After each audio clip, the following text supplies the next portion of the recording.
AB48 news Gujarat. હવે નજર કરીએ આજના મુખ્ય સમાચાર પર। સુરતમાં સ્થાનિક સ્વરાજની ચૂંટણીને લઈને મતદાનનો માહોલ ગરમાયો છે। કેન્દ્રીય જળશક્તિ મંત્રી CR પાટીલે પણ પોતાના પરિવાર સાથે મતાધિકારનો ઉપયોગ કર્યો અને લોકોને વધુમાં વધુ મતદાન કરવા અપીલ કરી છે। સુરતમાં કેન્દ્રીય જળશક્તિ મંત્રી CR પાટીલ પોતાના પરિવારના સભ્યો સાથે મતદાન મથક પર પહોંચ્યા હતા। ખાસ વાત એ રહી કે તેઓએ પોતાની 89 વર્ષીય માતા સાથે મતાધિકારનો ઉપયોગ કરીને સમાજને એક સારો સંદેશ આપ્યો। મતદાનને લઈને સુરતમાં ઉત્સાહપૂર્ણ માહોલ જોવા મળી રહ્યો છે। શહેરના વિવિધ વિસ્તારોમાં લોકો ઢોલ નગારા સાથે સામૂહિક રીતે મતદાન કરવા નીકળી રહ્યા છે। ખાસ કરીને યુવાનોમાં મતદાનને લઈને ભારે ઉત્સાહ જોવા મળી રહ્યો છે અને પહેલી વખત મતદાન કરતા યુવાનો મોટી સંખ્યામાં મતદાન મથકો પર પહોંચ્યા છે। સિનિયર સિટીઝન પણ શારીરિક નબળાઈ હોવા છતાં લોકશાહી પ્રત્યેની ફરજ નિભાવવા મતદાન કરવા આગળ આવી રહ્યા છે। નમસ્કાર। મતદાનના અધિકારનો ઉપયોગ કરવો એ બધાની ફરજ પણ છે।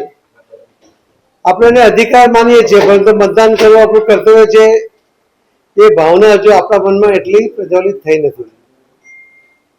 હું મારા ફેમિલી સાથે, મારી મધર લગભગ 89 વર્ષની એમની ઉંમર છે, એ પોતે પણ મતદાનમાં અમારી સાથે જોડાયા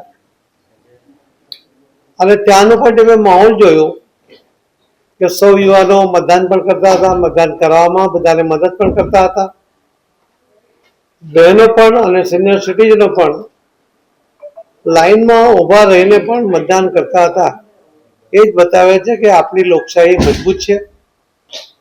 આપણા દેશને, આપણા રાજ્યને, આપણા શહેરને મજબૂત કરવા માટે, આપણા અધિકારનો ઉપયોગ કરીને અધિકાર પ્રાપ્ત કરવા માટે, કે આપણે મતદાનનો અધિકાર કરીશું તો જ આપણને બાકીના અધિકાર પ્રાપ્ત થાય છે।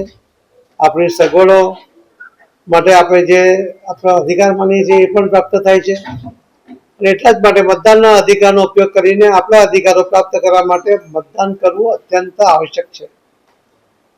અને હું જોઈ રહ્યો છું કે સુરત શહેરની જે પરંપરા મુજબ શેરી મોહલ્લામાંથી, સોસાયટીઓમાંથી લોકો ઢોલ નગારા સાથે સામૂહિક મતદાન કરવા માટે નીકળી રહ્યા છે।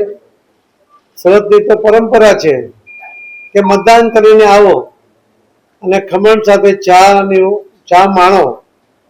એ પ્રકારની જે પરંપરા રહી છે એક ખૂબ સુદૃઢ મજબૂત પરંપરા છે, જેના કારણે લોકોમાં એક સૂત્રતા પણ જળવાય છે, એક સંગઠન પણ એમાંથી જળવાતું હોય છે। ઘણી બહેનો પણ પોતાના ઘરના લોકોને કહે છે, રાતે જ કહેતા હોય છે કે પહેલા મતદાન કરીને આવજો, પછી જ ચા આપીશ। આ એક નાનો શબ્દ એ મતદાનના ટકાવારી વધારવામાં અત્યંત ઉપયોગી થતો હોય છે। જે 18 વર્ષ પૂર્ણ થવાને કારણે જેમને મતદાનનો અધિકાર મળ્યો છે એવા યુવાનો પણ આજે મતદાન કરતા જોવા મળ્યા। એમને હાકલ પણ કરી કે તમે તમારા મતદાનનો અધિકાર કરીને સંતોષ નહીં પામતા, પરંતુ તમારા ઘરના તમામ લોકો, વડીલો, સિનિયર સિટીઝનો એમની પાસે મતદાન કરાવો, એમને મતદાન કરવામાં મદદ પણ કરો। અને આ યુવાનો એ રીતે પ્રેરિત થઈને કામ પણ કરી રહ્યા છે। બહેનો પણ મતદાન પણ કરે છે અને કરાવી પણ રહી છે। સિનિયર સિટીઝનો પોતાના વર્ષોથી આ અધિકારનો ઉપયોગ કરતા હતા, પરંતુ શારીરિક નબળાઈ હશે છતાં પણ એ મતદાનનો અધિકારનો ઉપયોગ કરી રહ્યા છે। એમાંથી બાકીના લોકોને પણ પ્રેરણા મળે છે। એટલા જ માટે હું સિનિયર સિટીઝનને પણ વિનંતી કરીશ કે થોડી ગરમીનો પારો ઉપર જાય એના પહેલા સૌ મતદાન કરી લે।